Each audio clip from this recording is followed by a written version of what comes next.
Hello guys, good day sa inyong lahat. Ayan, may bagong vlog na naman ako, unboxing, quick unboxing na Mini 3 na Flymar Combo Plus na RC yun siya guys. So ngayon, binili to nila Mr. and Mrs. Sohor. So ito na po yun siya guys. Pakita ko sa inyo. Yan. So yan po yung Mini 3 na nabili nila Sir and Mr. and Mrs. Sohor and wife ko. Hello dyan, wife. So, lagay ko lang dyan guys. Yan po. So ngayon, before that, yung drone at saka yung controller, napakita ko muna sa inyo yung box. Ano yung inside the box. So una, pag in-open nyo to, may bag po siya.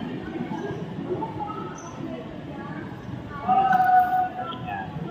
Ngayon, naka-full charge na yung yung drone at saka yung controller. So ito yung box.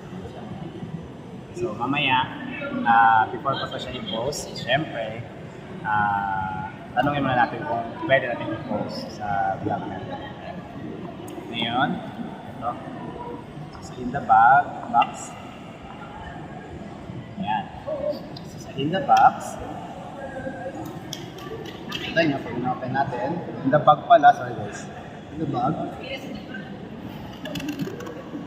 may dito sa taas, may propeller, so tatlo po yan. Next natin,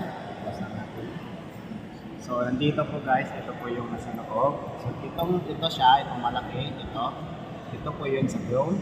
Then next po is dito sa controller, and yung last is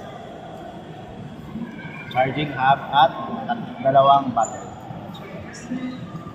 And also, wag natin kalimutan yung mga manuals niya. And nandito din yung yung screwdriver at saka mga wire. Ayan guys. So next natin, si controller. Ayan po. So hopefully makakabili din tayo nito. Excited na ako makabili. Ayan, controller RC.